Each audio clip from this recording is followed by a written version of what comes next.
Menominee, Wisconsin is the home to one of the major suppliers of glass for residential windows and doors in this country. In fact, over the past few years, all the window glass for our projects have come from this factory right here. So today, we get to take a tour. What happened to all this plumbing here? I've never seen anything like this before. There's already rot going on in that trunk. So what have you found up here? Well, a bit of a surprise. It's really the classic plumber's lament. See this main roof form? We're just going to pull that forward till it's even where this existing deck is. Definitely says mid-century modern. The money's in the details. That is beautiful.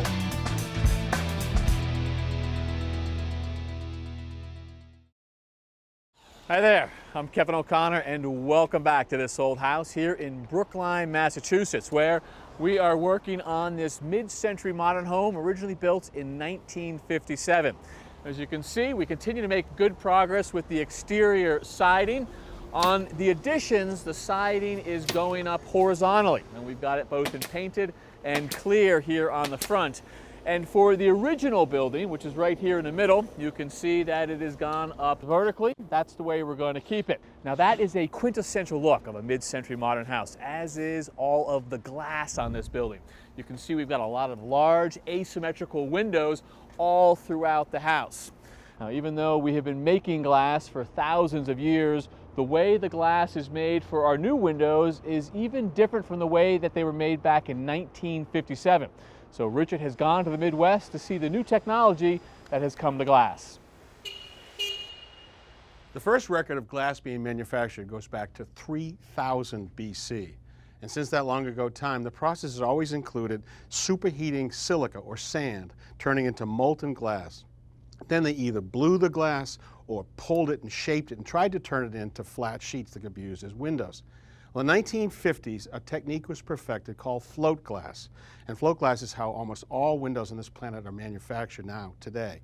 Now, Jan Witt is in charge of quality assurance here. Jan, what is float glass? Float glass is the process of creating a silica batch.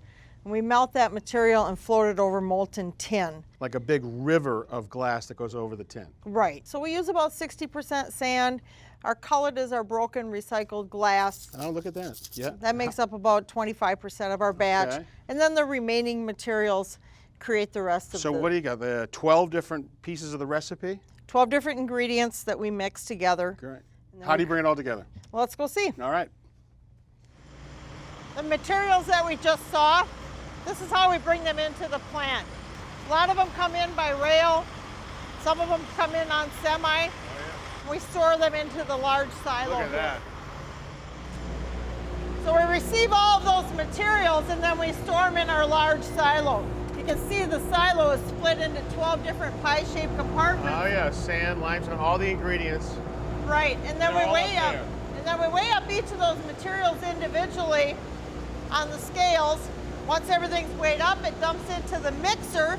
Once everything is thoroughly mixed, we dump everything onto a conveyor and then transport that material across to a bin behind the furnace so we can melt everything. Heat it up. Right. So our batch feeds in from the batch house into the furnace here. Right here? Our furnace runs about 3,000 degrees. We use about $500,000 of natural gas a month to heat that furnace. Wow. The furnace itself holds about 2,000 gallons of melted glass. Okay. And what we're feeding in right now, we'll see as glass in about 6 hours. Okay. So show us what it looks like melted.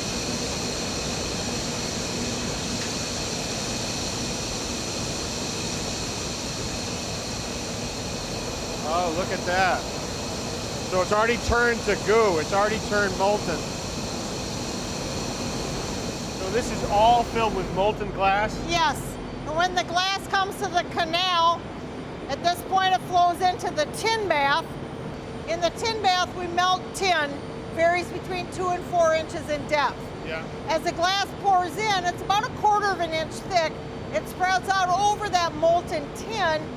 And then we're able to start putting those top roll machines out on the very edges and stretch that to the width and thickness So you that can we need. stretch it like a taffy, pulling it to a sheet. Right. Each one of them pulls it a little bit more, pulls it a Right. little more, so Right. it becomes a narrow sheet. Does this leave a mark in the glass? Yes, it does. And then we cut that off and recycle it. Good. Here we come to the end of our tin bath, where you can actually see the glass being pulled right off of the tin. Oh yeah, I can see it moving along there. The tin end's right there, and then it continues. Oh, it's moving right along too, isn't it? Right. And then we look at the exit here, and we can see the whole ribbon of glass. Oh, look at that. And it really is formed beautiful. Look how clear and clean it is. All right, how hot is the glass at this point? About 625 degrees Celsius. So still plenty hot. Right. From here, clear down to that overhead door, we're going to cool that glass down. This so whole we thing is cut to it. cool the glass. Right. The glass is now cooled. We're ready to start inspecting it, cutting it. We start by looking at the thickness, and then we'll inspect the glass itself for any defects. Okay. Here we have cameras that are looking for any of those defects. You can see the defects on the monitor. It'll make an impression right here, and it follows it all the way through. Right. So this is our glass. Can I touch it? Yes. Okay. So you can see the So it's ripple glass. You pattern. can feel this glass has still got a little bit of temperature, and you can see those ridges in there from the top roll. Right, we'll cut those off and recycle all of that. It's just so beautiful. My goodness. The defect system sees the defects within the glass. Once the glass passes through here, we're able to spray paint any pieces of glass with the defects. Oh, it's a little spray gun. Oh, look at that. It just put a little pink dot on it, so that must have been a bad piece. Right. Then that glass gets down to the packers. It's a visual sign that it's bad. We recycle it. Nothing gets out of here unless it's perfect. Right. The glass has now traveled 450 feet since it came off the tin. It's time to start scoring it. Okay. Making the cuts the long direction of that ribbon is fairly simple. Here we're making all of the cuts going across the glass. You can see it's at an angle. So that's not as easy, is it? Because this is moving. You put this thing at an angle, and it has to come back at the exact same speed as it's moving this way to make a perpendicular cut. Absolutely. That is so smart. All right, so here's those marks in the top roller. And just like that, it's gone. Right, we recycle that as pellet, one of the ingredients we saw when we started. Nothing gets wasted. Right. We take the glass off the line both manually and robotically. This is one of our manual packing lines. Look at this, there's one of our pink dots here. When that gets to the packers, they'll break off that edge and throw it down the chute so we're able to recycle it. Oh, look at that. Perfect. The glass is packed onto the racks. We've packaged everything so that the glass is secure. We won't have breakage. It's ready to ship out of here. Now we're just shrink wrapping it. All right, so the windows for our house in Brookline, do they actually come through here, get shipped right out of here? Just like this. This is so cool. So now we've packaged all of our glass. It's ready to ship out. We typically ship 35 to 40 semi-loads of glass every day. And that is on its way to another factory where it'll turn it into operational windows. Right, it'll be tempered, coated, laminated, insulated, made into those energy efficient windows. Right. Well, thank you for this fabulous tour. We learned a lot. It was great. Thank you. Good luck with your Brookline windows. I will actually think of you when I look through the glass. Good.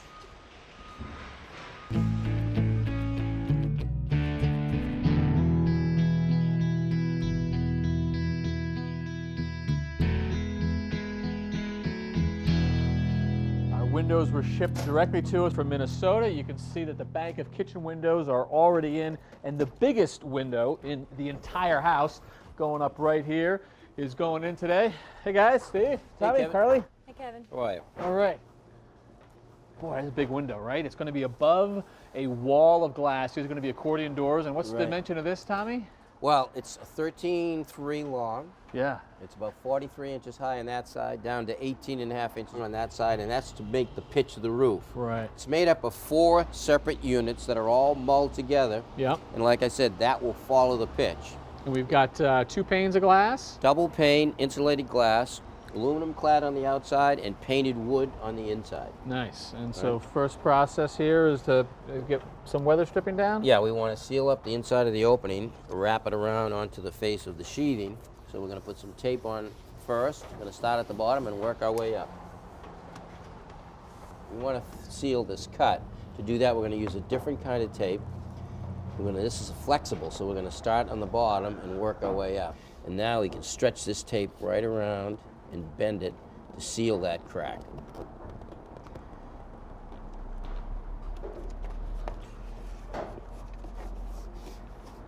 All right, now that corner is sealed. Next thing we do, we're going to take this tape again, and we're going to go right up the side and up to the header.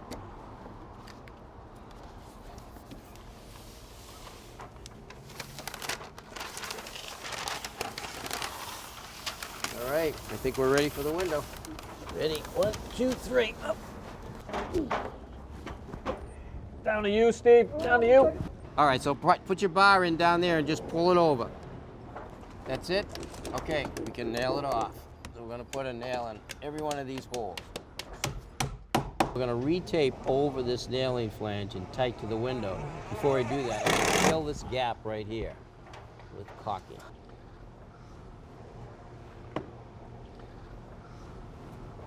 One on the top and the bottom. All right, that's good.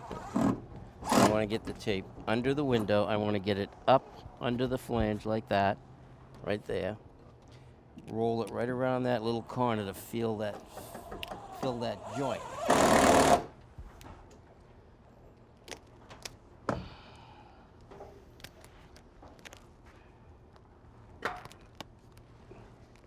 And then I'll push it down onto the wall.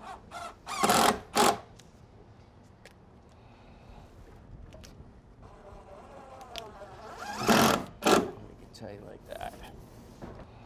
So by this being tight right there, that fills that gap. So air and water cannot get in through the window. All right, now this window is sealed against any air infiltration or water. Nice and tight.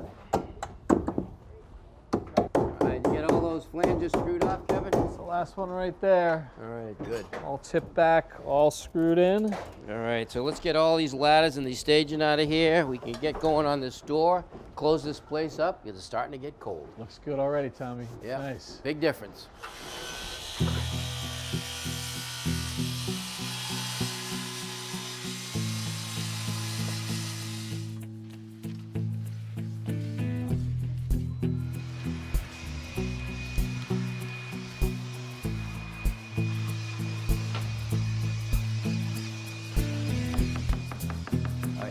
Pick it up, but tip it back slightly. Ready?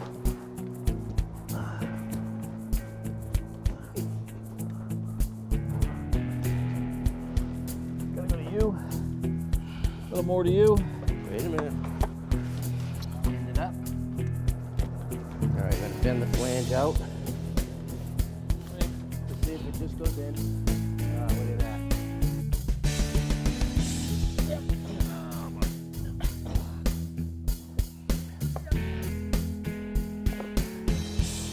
We have got a portable heater going right now, and that's because it is below freezing outside. It also explains why we've got the tarps hanging off the back side of the house. We're trying to protect the workers who are in here.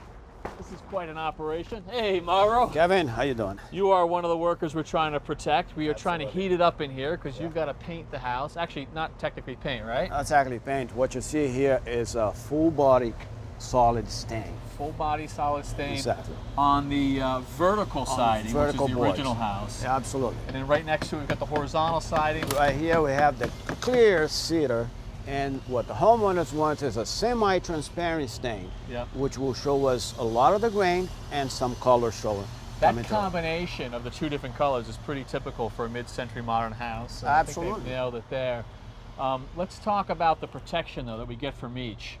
You guys had pre-primed all this material, right? Absolutely. This will last from 5 to 7 years. You have to record it. 7 years because we brought all the siding to Charlie's shop and we primed all 4 sides. Gotcha. All right. And then we're putting that top coat on today. Then we're going to put the first coat on today. Yep. And so 7 years for that on the semi-transparent. Looks beautiful. We're going to get a little less protection. Absolutely. This will take about 2 to 3 years. You're going to have to record it. Gotcha. All right. Well, comes with the territory. So all of this effort that you guys have gone through to warm this place up, this is because the manufacturer wants you to paint when it's warm. Well, here's the thing. We're primed it and we're ready to paint, but there's a problem. It's about 25 degrees out there. Yeah, I know. I've been out Right? there. That's right. It's You're having a sauna. Look at this. Paint manufacturers recommend 35 degrees and up. Okay. Let's say it's 35 degrees today out there. I need at least 4 hours with 35 degrees in order for the paint to dry naturally. Gotcha. Okay. Well, I mean, you've pulled it off. I mean, it's got to be a good 25, 30 This is degrees like a warmer beach in day here for me. I mean, look, one of you guys is working in a t-shirt. T-shirt, see? That's So cool. let's just say you didn't follow the manufacturer's recommendation and someone tried to sneak it in, stain in the cold weather. What happens? Absolutely, I see that happens a lot. That's not a good thing, but I got a good one for you. I'm gonna show you what. What do you got? I got here, let's say for the natural cedar, Yeah. I got this 2 samples here. One was applied with the natural weather, with a good temperature. Nice and clear. Nice and clear, even finish throughout. This one here was left out on the cold, all right? And you can see it, the paint never dries right. And Yeah. you kind of have a nice finished coat on. That's It's a pretty good example right Yes, there. it's gonna blotch it. You're gonna see lap marks, you're gonna see brush marks, all in there. And do you get the same effects on the full body? You have most of it is like the same situation as that one there. This was dry with the right temperature, okay, above 35 degrees. Yeah. This one here was left on the cold, lower than 35 degrees. You can see the difference on the finish, nice and smooth. And there's flashes, there's brush marks, it never dries right. A little less apparent, but certainly you can see the blotchiness. You can see it there. You can see the flashing throughout this piece of sample here. All right, well, the schedule is what it is. We have got to stay in the house, so this is the right thing to do, and you're getting ready to finish this up? We're gonna finish this section here. We gotta let it dry for at least 5 to 6 hours, and then we can apply the second coat and call it done.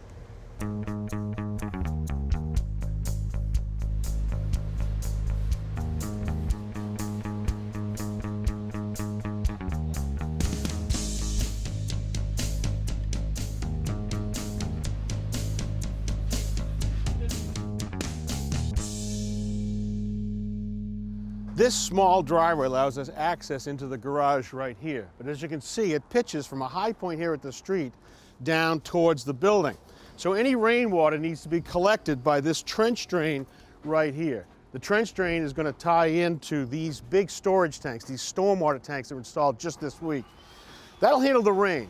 But what happens when it snows? Well, the Bilo team is in the middle of putting in a solution that anybody that lives in the snow belt would love, a heated driveway. All right, so how many circuits you got planned here, Kevin? 5 total circuits, Richard. All right, so with snow melting, we're running antifreeze out through these tubes, and if we ran it in one long circuit, we'd come across here, and by the time you got a third of the way across, all the heat would be gone. You wouldn't be able to get the rest of it. So this is one complete circuit right here, up and back, serpentine, and this will handle this corner right here. 4 more to go. 4 more to go. Let's go. So we step the tubing in. And I like to use a staple gun, Richard, especially with the size of the tubing outside. Right. Now with snow melting, we need bigger tubing than we would need inside. So we're using a PEX here, that's a super plastic that won't get brittle. And this is larger size tubing than we'd use inside because we need to carry more energy. Boy, it couldn't be easier with this grid.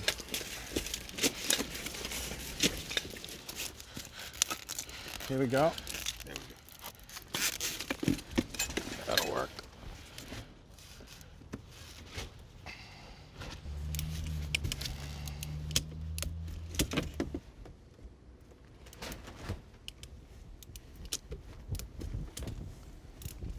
All right, Kevin, so that's your last circuit. One more connection. All right, you're gonna pressurize, Pressurize 100 PSI and then you're ready for concrete. and melt some snow. Not just in time. Thanks for your great work as Thank always, you, guys. Rich.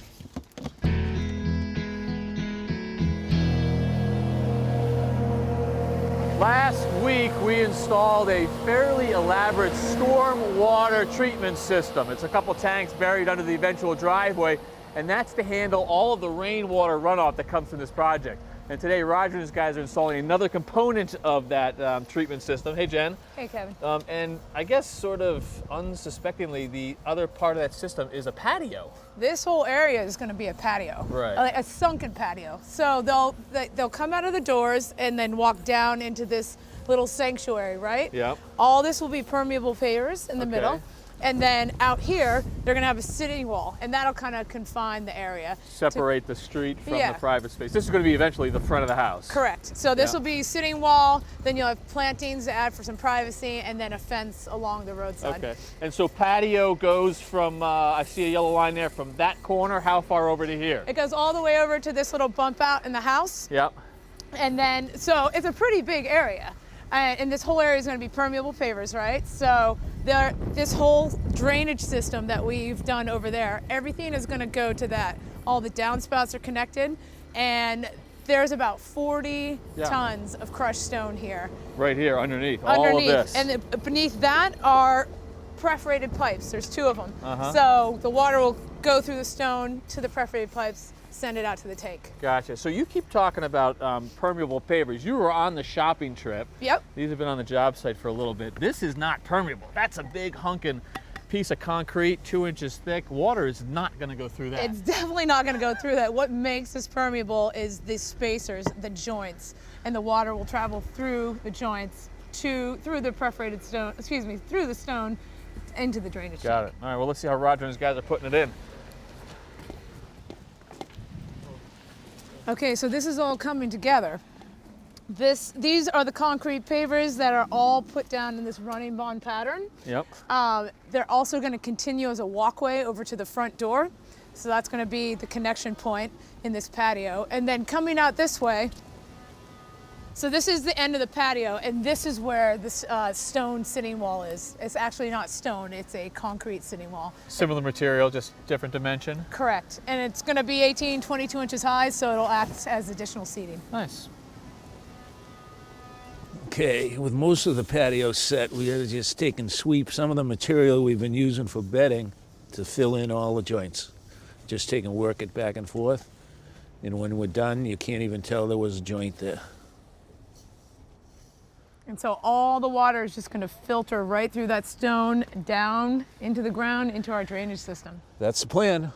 All right, well, looking good so far. A little bit more to do in that direction, but going to be a good looking patio, Roger. It is. It's already a good looking patio. That's right. That is a wrap for us here at our Mid-Century Modern in Brookline. And next week, we're actually going to visit a house we did 20 years ago. And guess where that is?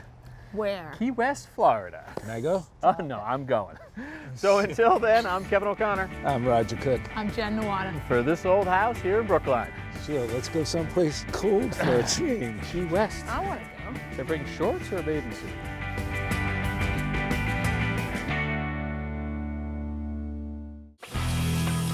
Next time on This Old House. For a modern look, we install doors and windows with no trim. But in this case, because the mid-century modern trim is so small, we're actually using the jambs as the trim. Right, that's basically going to be the finished look right there.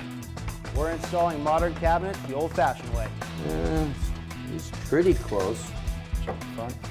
That's definitely out. Yeah, you gotta bring it You up. have to adjust the legs a little bit.